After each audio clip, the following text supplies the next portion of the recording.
Hello, everybody, and welcome to another episode of Web3 Weekly. I am Crypto Kenny, and I am joined today by 16-bit of Splinterlands. I know you guys have heard of this project.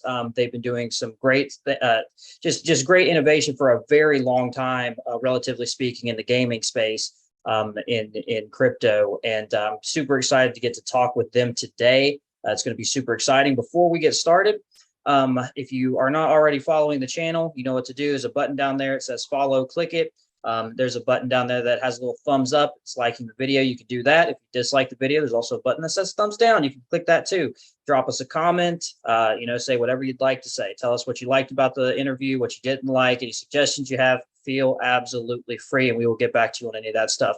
If you, this is your first video watching Web3 Weekly, we do interviews with top of the line projects, gaming, NFT projects, protocols, DEXs, all kinds of stuff. We also do breakdowns of monthly news. Actually, our last video, if you have not seen it, September was a huge month in news in the space, in NFTs and crypto, regulatory information. If you have not watched that, it's still very relevant. I'll leave a link right up here. You can click on that and check it out.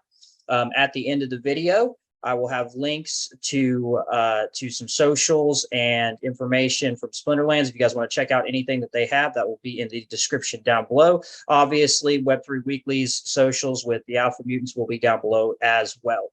All right, so without further ado, let's introduce 16-bit of Splinterlands. And before he even gets started, I will tell you, when I was first coming into the space and looking into gaming, the first three projects that I checked out were obviously Axie Infinity, Splinterlands, and I believe it was what's that trading card game that was really popular way back in the day? Oh man, a year and a half ago. Those were the three I started checking out. But so Splinterlands has been around for quite a long time. They have remained relevant and continued to innovate for quite a long time. So I will let 16-bit go ahead and introduce himself and tell us a little bit about the project and his backstory for just a second. So. Yeah, absolutely. I appreciate you having me on, Kenny. And by the way, if anybody dislikes me, don't drag Kenny down with you by using the dislike button. You can hit me up separately. So you're right. Splinterlands. I mean, this game launched over 4.5 years ago at this point. So it's a bit unusual for a Web3 project to be this established and have been around for this long. And it implies a couple different things. One thing is, we were born in a bear market. We've been through the bear markets before, and we tend to just sort of come right on through these without a whole lot of issue. And I'll talk about why we think that is, throughout the conversation. But the other thing is, it implies that we've certainly made a lot of mistakes that we've had to fix. We've had to tinker and tweak and change things about the game, things about the economy, to continue to make sure that, it improves and we build on it. What's happened is, after 4.5 years, we have a really good tech stack. We have a really stable platform.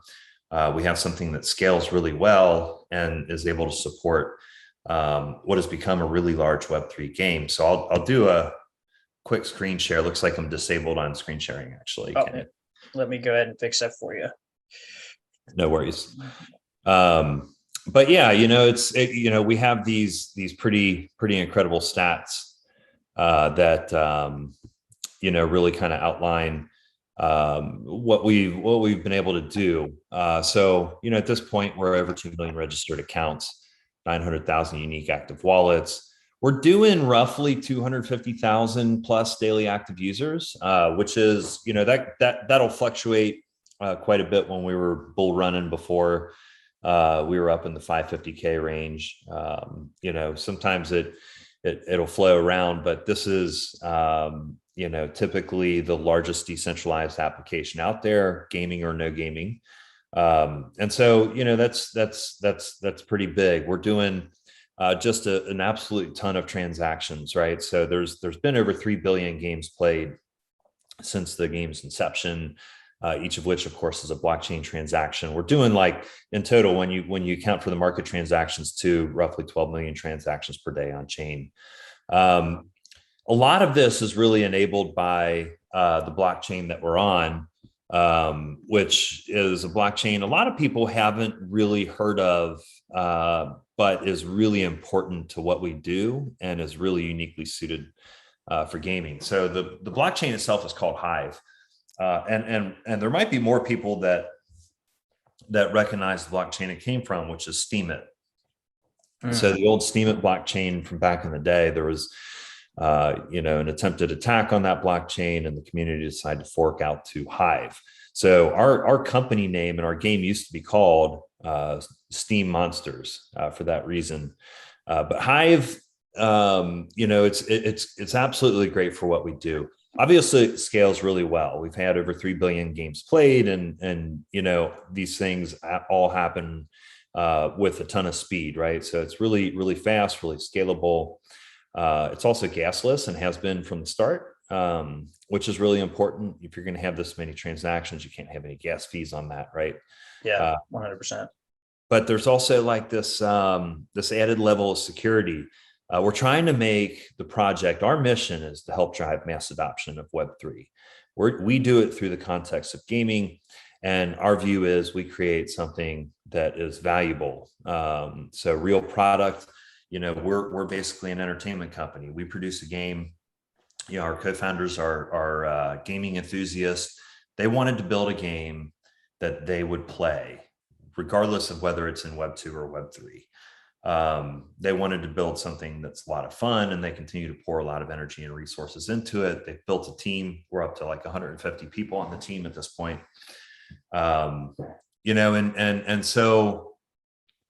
that's all well and good, but they also wanted to take advantage of the benefits that blockchain gives, which is basically ownership of everything that you're buying, and then also decentralization. We would like, we are participants in our economy as opposed to owners of the economy. And really, blockchain just enables this. Where does the value go when you sink money into a game? And this allows us to distribute that value among the community, as opposed to, the studio taking all the value. Yeah, which is something that my investment firm's been heavily involved with gaming for probably the last 18 months or so, 18 months, almost 2 years now. And, you guys are really, I guess you could call you almost an anomaly in the space, because the life expectancy, if you look at data across all of these games that popped up during the bull run, the life expectancy is very, very low. And you see these games, their transactions dropping 99%, their economies, just completely tanking, because they didn't have a structured tokenomic system that could withstand when the onboarding of new users slowed down, right? So I think it's very impressive what you guys have done. You guys are basically at the very, as far as blockchain gaming being as young as it is, you guys are like at the very peak there, and I find it really interesting. So I'd like to talk about some of the reasons why you personally think that you guys have maintained the user base you have, which is massively impressive. Looking at those stats, I wasn't unaware of half of those, and I would not have guessed anywhere near that amount of transactions on a daily or monthly. You guys have more monthly users than OpenSea right now currently, which is super impressive. But I'd like to talk just for a second about maybe what you think the differences are between maybe you guys and games like Axie Infinity, that's seen like a 99.9% reduction in like user base and traction and things like that. And what kind of makes you guys different, and what you've done differently to maybe maintain traction. And obviously we're in the middle of a bear market, so we see a downtrend in certain things across the board, but there's a big difference between losing 30-40% of users in the middle of a bear market and losing 99%, right? There's a big difference. So let's talk about that for a second. What do you think some of the factors are that have helped with that? Yeah, so there's a few things there.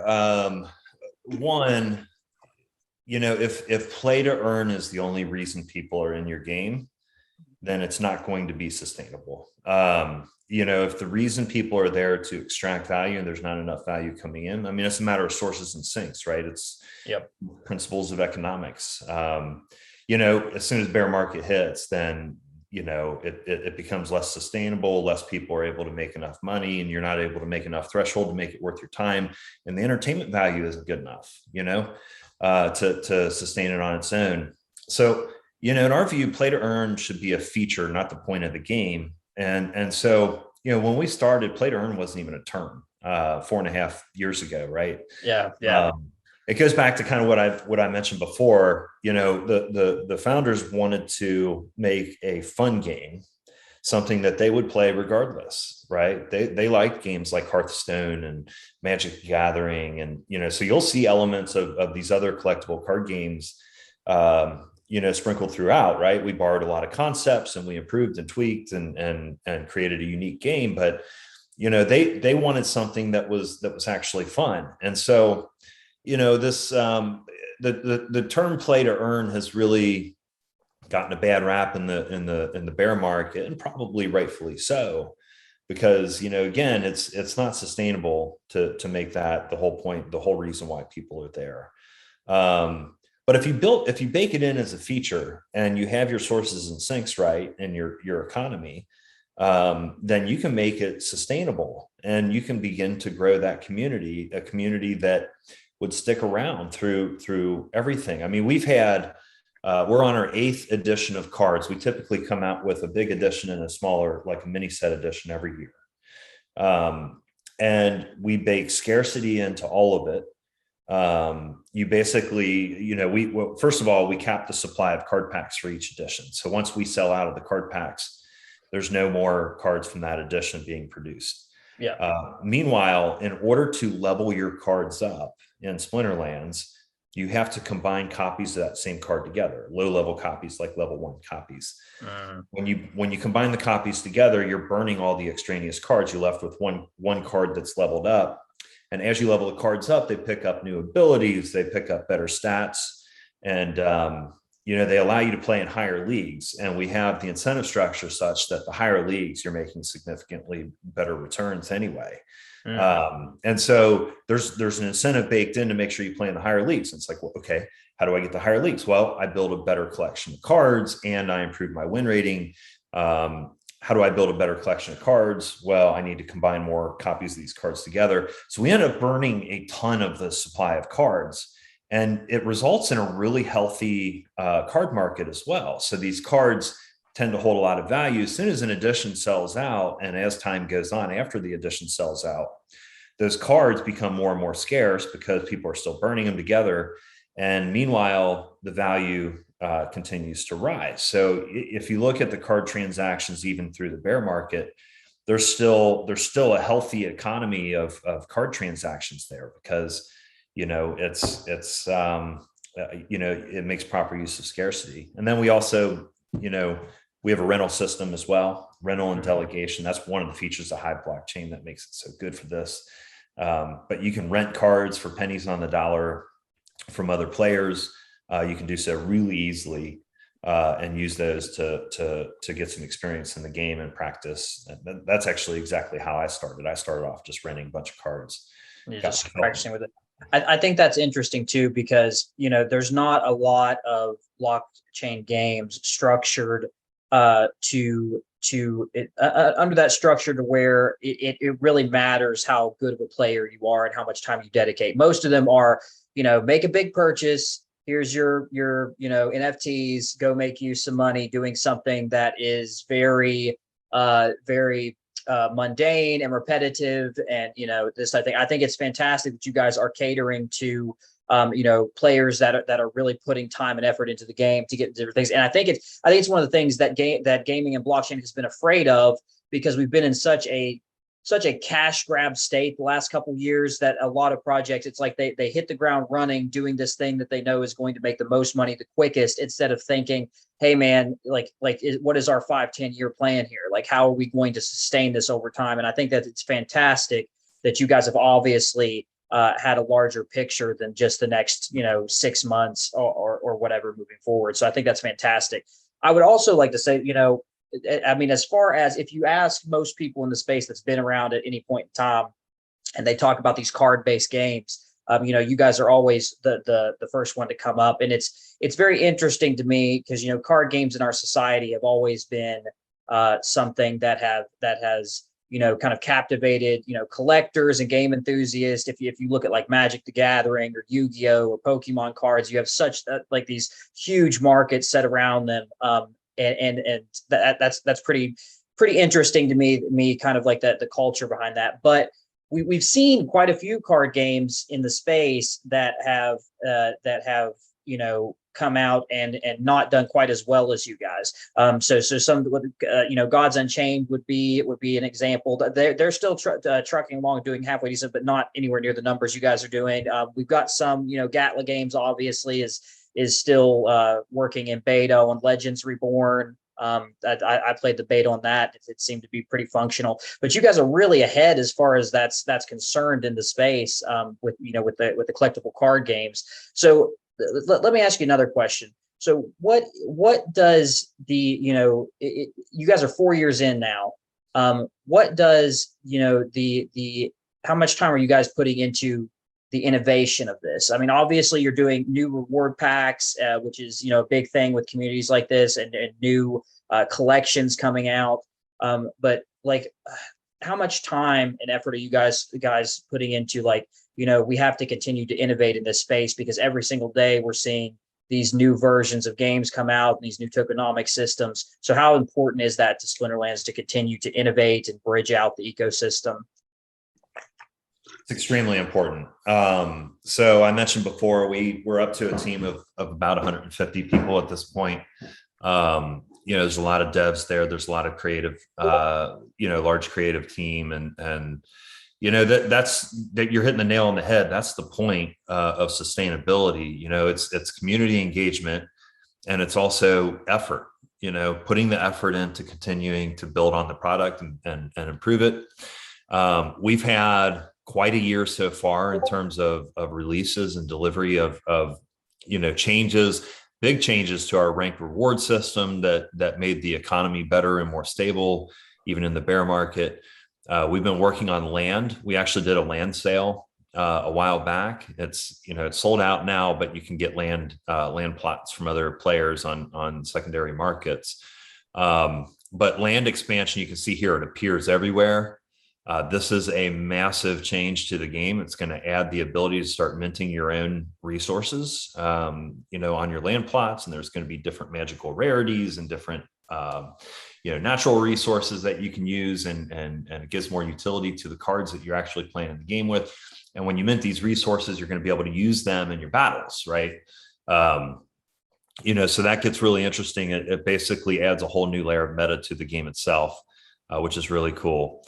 Among the other big things, Rift Watchers was our mini set for this year. We just launched that, back in late September. That's a 3 million pack. So it's a smaller edition. Our bigger edition for the year is 15 million packs. 3 million packs. The first 500,000 went in pre-sale and sold out in 99 seconds. Wow. Just to give you an idea of how engaged the community is with these types of things. And we're like, I want to say last I looked, 800,000, 900,000 packs sold out of the 3 million. So we're about a third of the way through. And then the other big things are SPS validators, right? So SPS is our governance token. And I hinted earlier that, decentralization is a big part of what we want to do. And we're not really fully decentralized, but we have a lot of decentralized elements, and we continue to become more and more decentralized. So we did a pre-sale, or we did a sale of our SPS validator node licenses, and that's ongoing and will be for quite some time, because the price increases with each tranche sold. But the idea here is that we're operating on a delegated proof of stake system, and so what you can do is you can buy these validator, you can run the validator node software beginning a little bit later this year. And you're basically validating blocks on the blockchain, but you're a significant, if you're running the validators, you're participating in ownership of the ecosystem itself. And that's a big step towards true decentralization. There's a DAO there that, is funded through different things. So like this Rift Watchers mini set, the mini sets are actually sold for $1 value of SPS, the card packs within the mini sets. And that is not company revenue. That is actually funding that goes to the DAO treasury around the game. So anyway, we continue to sink time, effort, resources into these big things. We had our first live community event just 2 weekends ago in Las Vegas at the HyperX Esports Arena. We sold out of our tickets. I think it was 350 or 400 or so, and spent 2 days just engaging directly with the community. And it was, I had high expectations and it exceeded my expectations. It was a first-class event. We had a live tournament there on site. We had all of our leadership team getting on stage and talking about different things. We launched some really cool sales, which is what I'm sort of responsible for in honor of Splinterfest. So that was a big effort as well, engaging the community. And then Rebellion is our next large edition of cards, and that'll come out sometime early next year. So the roadmap is heavy, and this doesn't include all the clearing out tech debt and doing a lot of the back end stuff to make sure that everything continues to run smooth and scales well. Yeah, so there's a lot here, and this is just the Splinterlands roadmap. We are also in the midst of launching several new games. One of which is called Splinterlands Tower Defense, which will be related directly to Splinterlands and allow you to give more utility to your Splinterlands cards, but it's going to have its own all unique ecosystem of cards and a tower defense style game. And then we're also launching a new gaming ecosystem called Genesis League Sports. That's going to be sports oriented. All these games will use the same tech stack as Splinterlands. That's been proven over the course of 4.5 years. But of course, it'll be reskinned and game mechanics will be different and things like that. But the first game there is Genesis League Goals. That's actually going to use cards that are Major League Soccer players. We have a deal with Major League Soccer Players Association. So yeah, right. In terms of roadmap and like, how do we continue? Like, do we continue to invest in this? I would say the vast majority of the value that we receive, we turn around and pump it right back in, whether we're hiring more people, whether we're spending on the resources to continue to build on the games or build new games, or simply just returning that value or shifting that value over to the DAO, which is the case with things like Rift Watchers. There's a lot there. And this, in our opinion, is how you sustain. This is how you think like this, and you can plan for 5 years, 10 years, 15 years. We can plan to be around. We're not going anywhere. And this is why, we engage the community heavily and frequently and do big things like Splinterfest. And then on top of that, we sink a ton of effort and resources into continuing to develop the game and improve it and build more games. That's fantastic, man. And I think that you guys having the two-edged attack of do engagement, which is your tournaments and games and events and things like that, while continuing to develop and expand the ecosystem, is just a recipe for growth over the long term. I think it's great that you guys are looking at further decentralization. Is there anything released with like a cap of like the amount of validator nodes that you guys are going to put out? Like, is there a level of decentralization that you're looking for, or what's the down low on that? Yeah, so we're actually looking to do full decentralization. The company will just be part of the ecosystem where we're producing value and pumping value into the ecosystem, but we want to get to the point where, like, if Splinterlands was shut down for any reason or otherwise went away, the game itself would just continue to run without a hitch, and the community itself can make decisions about how to spend the funding to continue to build the game or do whatever. That's the whole point. That's really impressive, because I've talked to dozens of gaming developers, and for most of them, even ones that are looking into some level of decentralization, are never really looking into full decentralization, because there's this big argument right now as to does gaming need to really be fully decentralized. They're like that, and you have people on one side or on the other. But I think it's super impressive because that's not something that you hear very, very often in the space, because we talk about even gaming related blockchains like Phantasma and chains like that are even talking about doing a level of decentralization, but not really true decentralization, because when you're talking, they want to put out like 50 validator nodes or something, which is decentralized to a point, but not in any major way, right? So I think that's kind of cool, that you guys are doing that. Yeah, absolutely. And you can see here kind of how the validator nodes work, right? So Yeah. this is actually going to end up being 60,000 total validator nodes. And we're selling them in price tranches. There's a certain quantity available in each price tranche. We're now at the early in price tranche 2.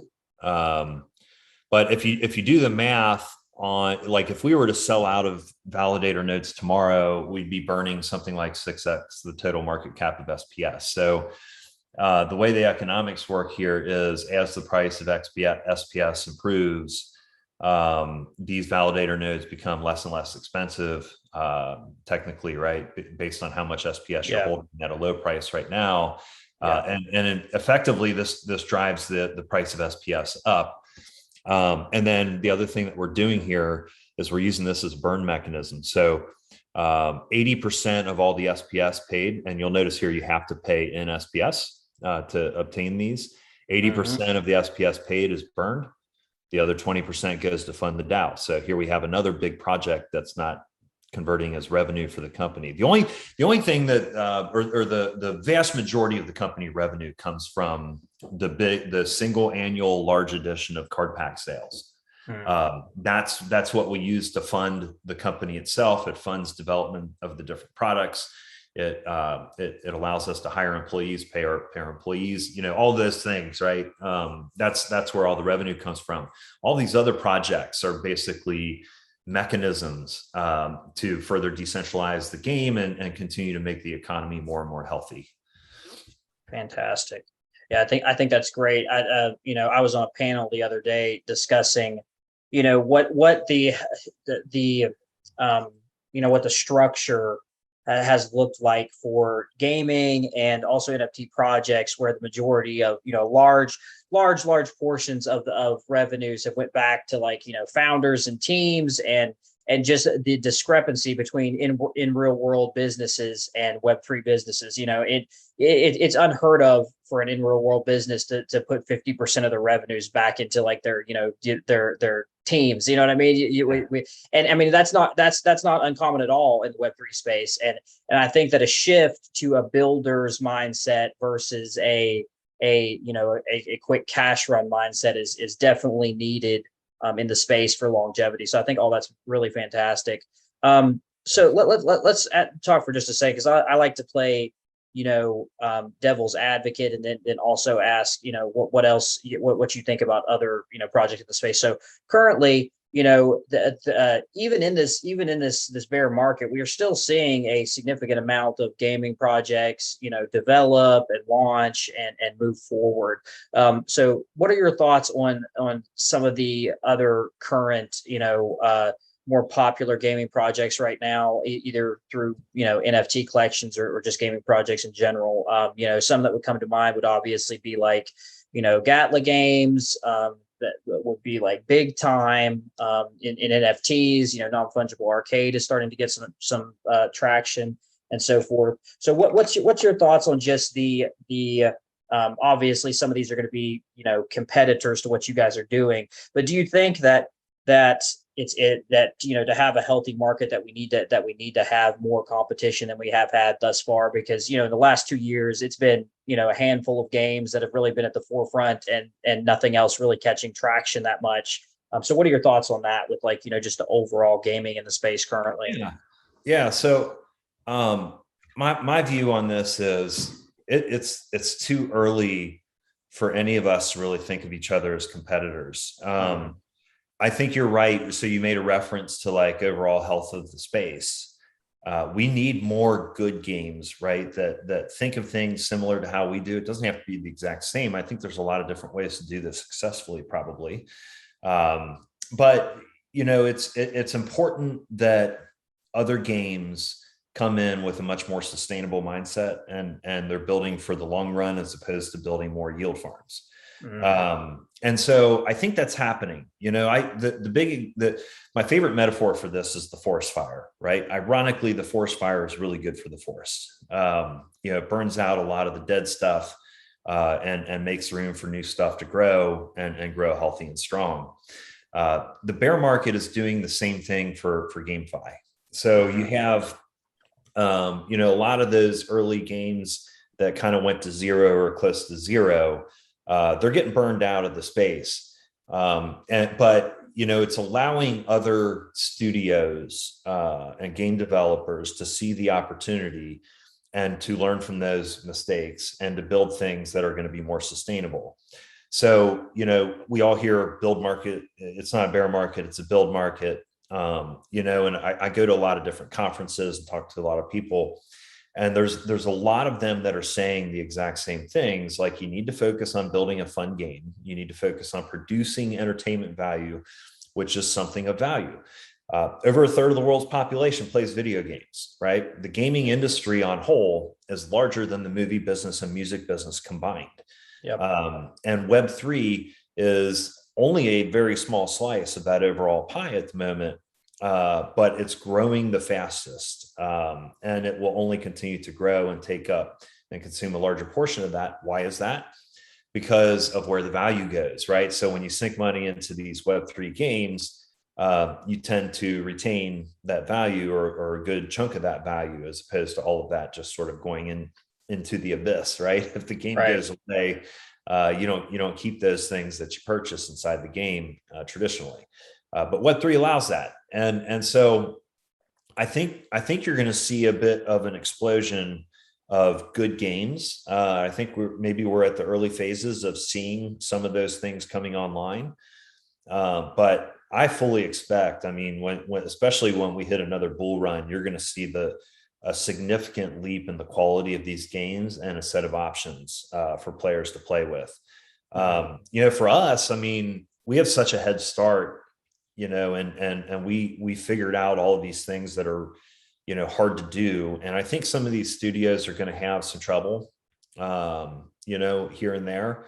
But the good ones, they'll figure out their way out of trouble. They'll do the same things that we did. You learn, you fix, and you continue to build, continue to add value.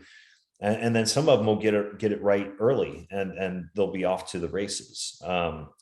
Meanwhile, for us, we've had 4.5 years of experience already. So, we see an opportunity strategically. Again, I mentioned before, our mission is to drive mass adoption through the context of gaming. So we see an opportunity to take this really stable, well-developed platform that we have and use it to start building more games. And so that's kind of where our focus is to become like a real studio that is producing, a number of different games, and potentially even down the line, have a platform that others can develop games on, themselves. Right. And so, we want to be a big part of that equation, but we welcome with open arms other games that are thinking similarly and focused on producing entertainment value. Again, our co-founders are gamers, and they're gaming enthusiasts.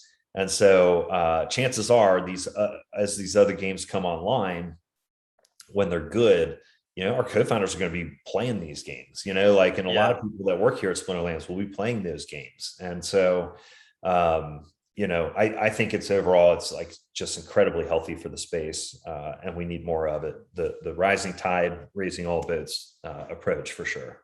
Yeah, 100%. I think it's interesting that you mentioned, onboarding, because I think that right now, if you just look at on-chain data and statistics currently, gaming transactions in September made up like 80, the higher 80% of all transactions on blockchain, right? And that's impressive. That's versus private transactions, dexes, swaps, everything put together.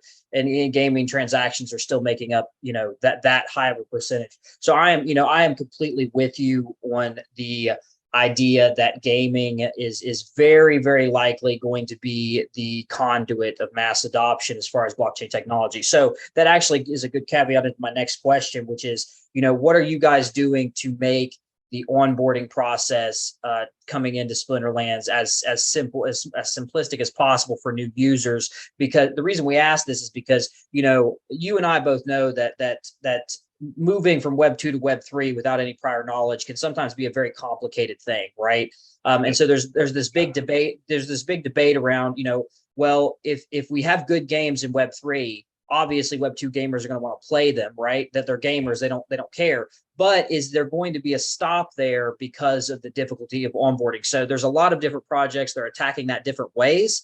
So how is Splinterlands personally like looking at, hey, onboarding new users that may only be coming to Web3 to game? So how are you guys dealing with that currently? Yeah, I'm glad you asked. So this is a very big area of emphasis for us. That said, the caveat is it's not good enough yet. And that's not just for us, that's for the space in general.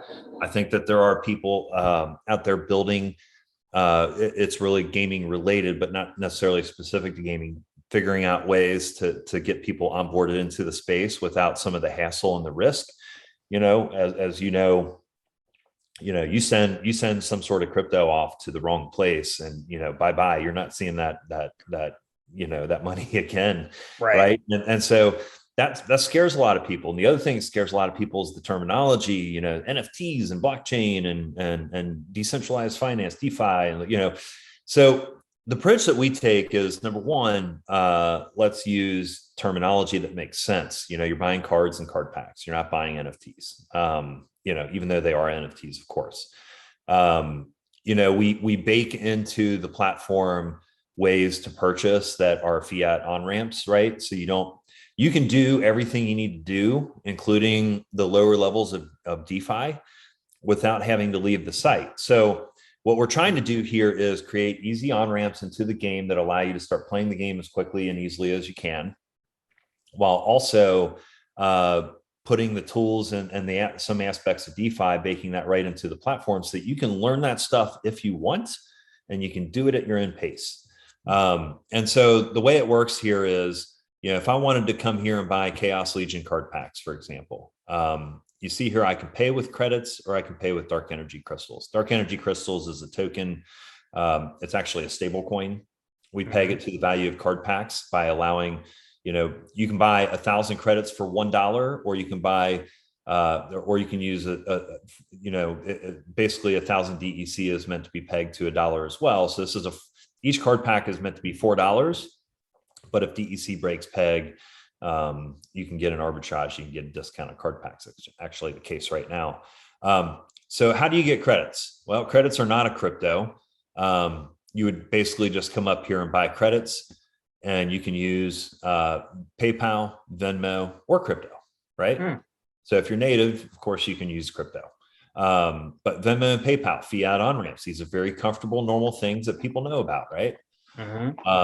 So there's one on-ramp. What if I want to get that discount by using DEC instead, Dark Energy Crystals? Well, I can add Dark Energy Crystals, and I can pay with fiat through Transact. I can use a credit card, right? To buy Dark Energy Crystals. So I can buy it at the dollar value, and then, if it's below peg, I can use 4,000 Dark Energy Crystals to buy a card pack. But of course, I can also pay with a number of normal popular cryptos, right? That people would have and would know. And then, hey, if you want to get into the DeFi stuff, you can go out to some of these third-party marketplaces and swap, for Dark Energy Crystals. People know Pancake Swap, Uniswap. There's Tron Trade, there's Hive Engine, there's Tribal Dex.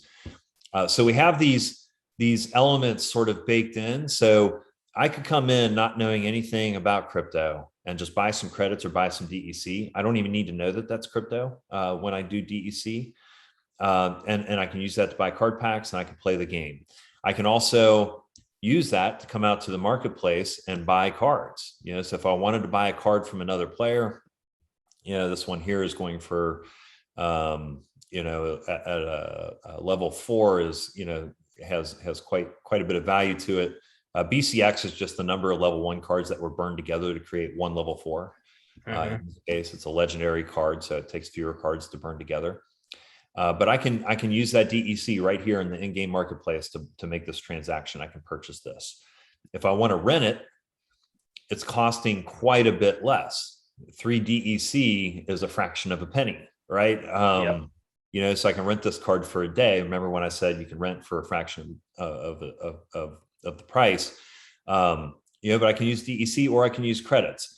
So I'm participating in DeFi when I do this stuff, right? Like I'm actually transacting in crypto without even needing to know that I am. But if I want to learn how this stuff works, we even, so in our SPS pool here, SPS is our governance token. And again, you can buy this with Transact. There's a fiat on ramp baked right in here into the game.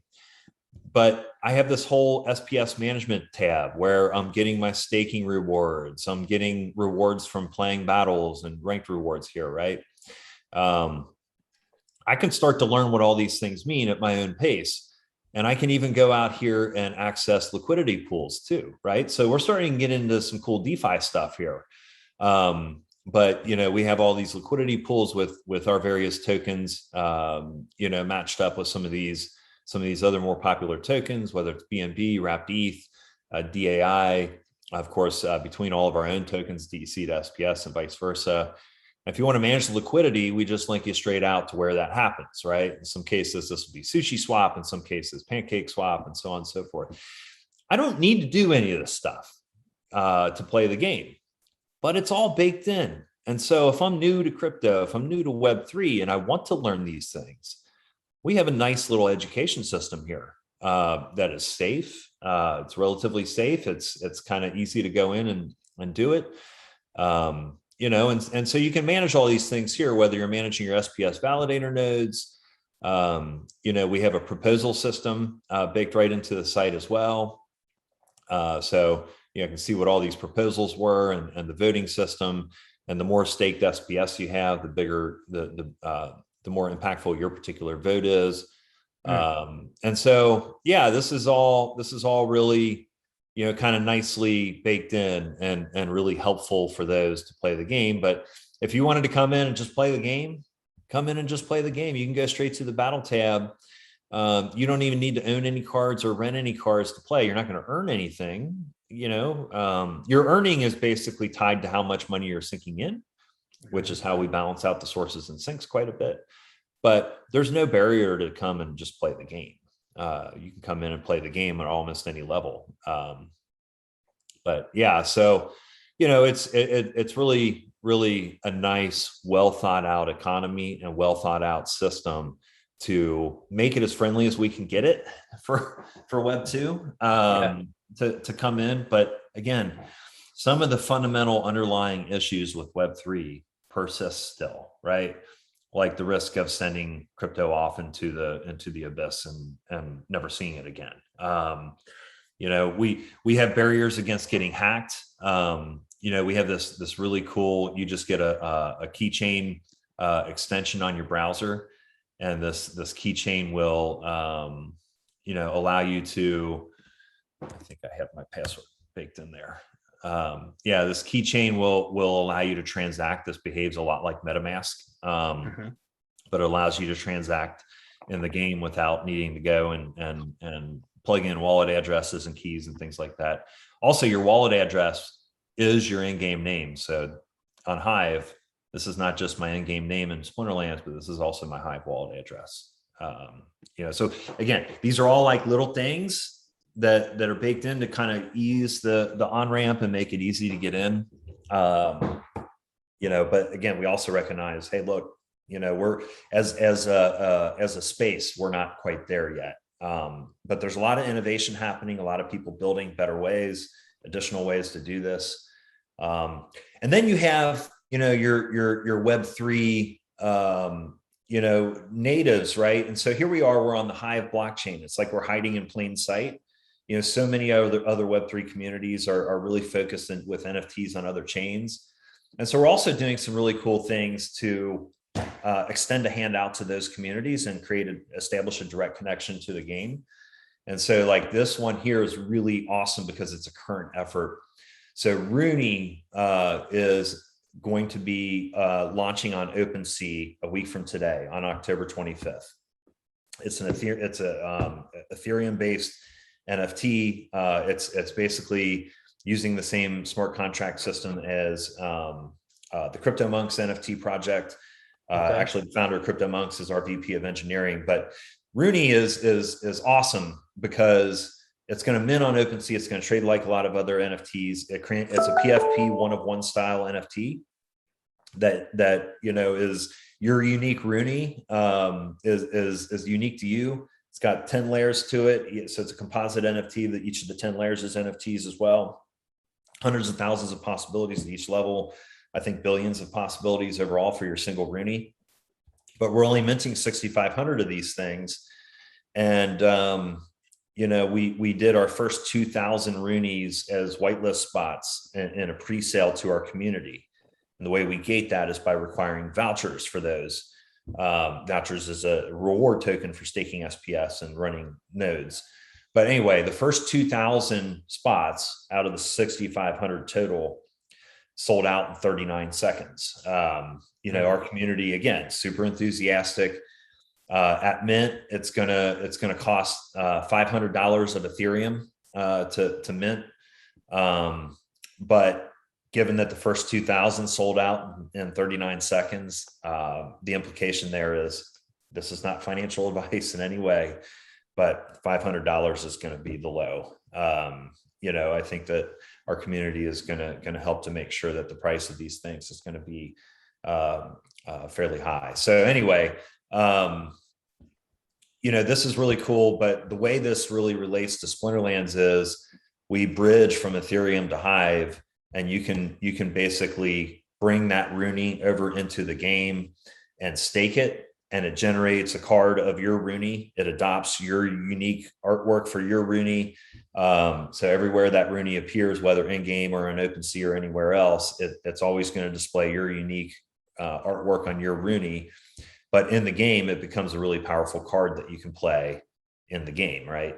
And it includes a new ability that's never been seen before in Splinterlands, and some really cool stats and other abilities as well.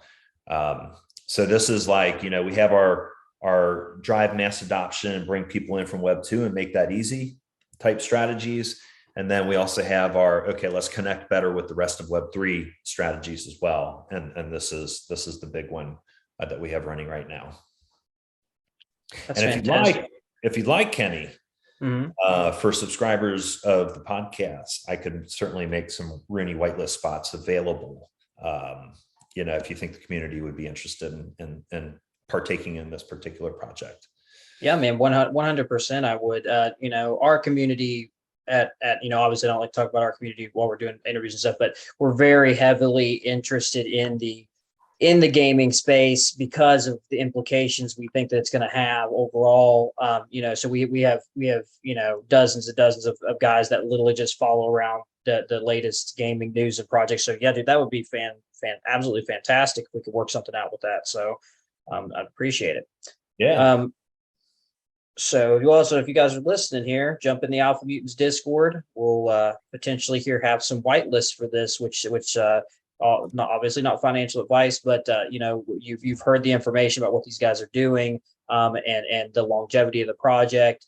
So if you're looking for a longer term investment in the gaming part of the space, and then getting involved in a cool ecosystem to boot, with that might be something you might want to check out. So there will be a link to the Discord down below. If you guys want to jump in and check that stuff out. So we're coming up on about 10 minutes left here. So I have one more question I want to ask you, and then we can get some closing comments here.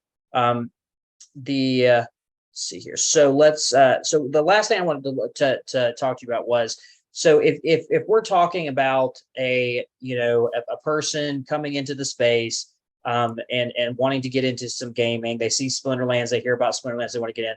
What is the easiest, the path of least resistance for them to get involved in the ecosystem, to be exposed to it, to have fun, to play? How would it, if a person came to you and be like, how can I get involved with Splinterlands? So for a gamer, let me know what that would look like for a gamer just coming in and wanting, and then tell me, what would be the easiest way for an investor that believes in what you guys are doing and wants to get, some funds into your ecosystem. What would you advise them or suggest that they do to either invest or to come in as a gamer and play the game? Yeah, for the gamer, it's really simple and a very familiar process. You go to splinterlands.com, you create an account. I will give this to you. I don't know if you can share this in the notes on the podcast, but this is just an open Google Doc. If you got the link, you get in. Yep. You can view this, right? But I have an account link here, or create account link, and it's just a really simple process. I'm happy to provide spellbook codes. Usually you would pay $10 to set up your wallet. We have payment codes that allow you to just pay with the code instead of the $10. Oh, fantastic. And then at the bottom here, I do like a nice little bundle of just reference and learning material that you can choose to use or not use, including joining our Discord, where we have quite a few people already there, right? So that's kind of for the gamers. It's really simple. It's email address, pick an in-game name, set a password, you're in. Mm-hmm. And with the addition of just buying the spell book, if you want to set your wallet up and get in and start doing things. For investors, we have some really cool ways to onboard capital into the ecosystem, and we have quite a few investors doing these sorts of things now. But that is actually my arena. So for investors, definitely just reach out to me directly. I can definitely share my contact information with you, Kenny, and you distribute it as you see fit. But we have direct ways that we can do it, and so I can help you directly and support that process. But we also have some really good partners that are building tools. We have a lot of tools and businesses built on top of the game that others have built. Nifty Arcade is a really good example.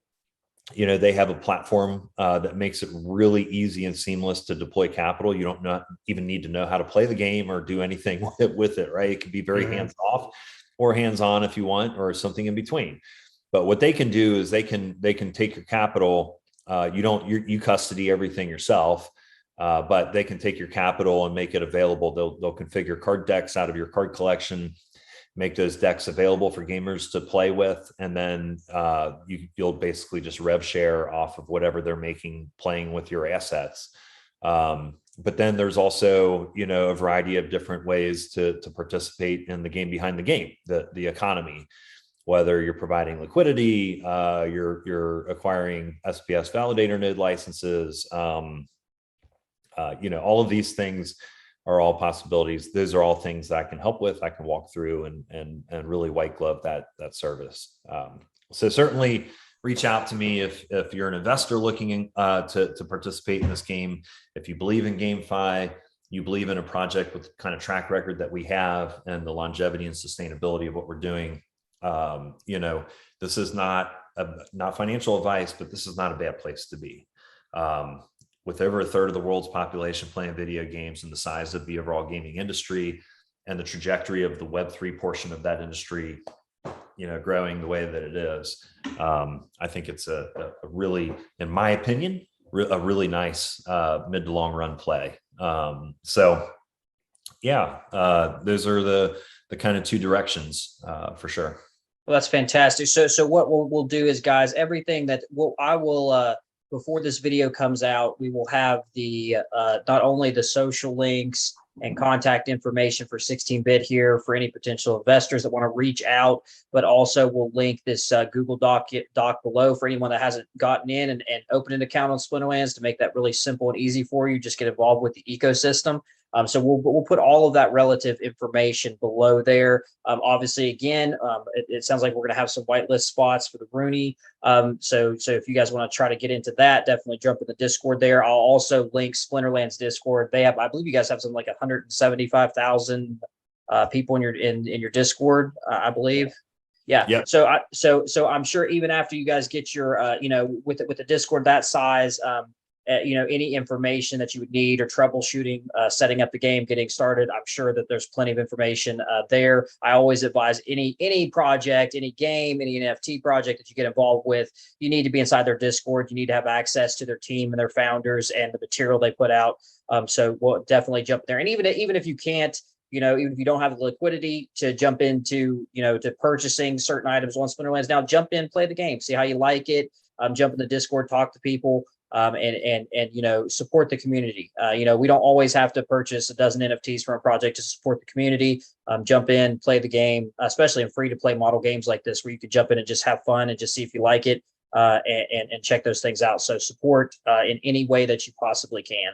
So we are coming up on the very end here. It's been super informative, 16. But I mean, thank you for all the graphics you've shown us, these statistics, and I like getting down into those type of numbers with the roadmap, the statistics, the pitch decks, to actually see real world stuff as to what you guys are doing, as opposed to, our game's fun, here's our next drop, and that's it. So I love how transparent you guys are, and just the scale of what you're doing is fantastic. I'm excited to see what the tower defense game you have out. I'm a big fan of tower defense games, and I haven't found a really great one yet in the blockchain space. So I'm super interested into seeing how that turns out also. Yeah, absolutely. So I provided you, Kenny, with some various links on these things to share. And so, I don't, however best to share that stuff out, go ahead. And then the one thing that I'll also do is I have a short Google form for the Rooney whitelist spots, just to capture ETH wallet addresses where we would, ultimately that you would use to mint. And so I'll share that with you here shortly as well. And then you should have everything, to supply anybody who's interested in any of these aspects, including the tower defense. I'll include an article about that as well. The tower defense game. And so we'll go from there. We have, specific to Splinterlands tower defense, we have a nice deal running through the end of October as well, where you can just basically get extra stuff for making a bulk purchase. Awesome. Well, I'll tell you right now, I'm not a huge mobile gamer, but I can tell you right now that I have spent more money than I would care to admit on tower defense games on mobile. So actually being able to spend some money and actually own some of those assets would probably make me feel better about the amount I've dumped into some of those things. So I will definitely personally check that out myself and get involved with that, because that's one of my the niche games that I really enjoy. So fantastic. So before we get out here, thank you once again, guys. There's going to be a ton of information in the description below. There's actually going to be so much information that I'm going to also do a write-up and drop inside of the Alpha Mutants Discord. So if you want to see this all in one place and in more of a structured way, it will be linked in the description, but I will also have it if you jump in the Alpha Mutants Discord. And we'll have an announcement with a full description of everything that you need to do, regardless of what you want to check out on Splinterlands, in there also. So please jump in and check that out. So as we're running down here to the very end, do you have any closing thoughts, 16-bit? Any last comments that you'd like to leave any of the listeners with before we wrap this up? Yeah, I think one thing that maybe has gone unmentioned is just the quality of the people that are here. These are some of the smartest people that you're ever going to meet. They're well-intentioned. We have a great company culture. We have a whole team of people that has every intention of being here for the long run, making sure that Splinterlands is a major part of this ecosystem. And we invite you to come join us. We try to do everything that we can to accommodate and help anybody who wants to come and join us. And so please do. We're here waiting with open arms for you.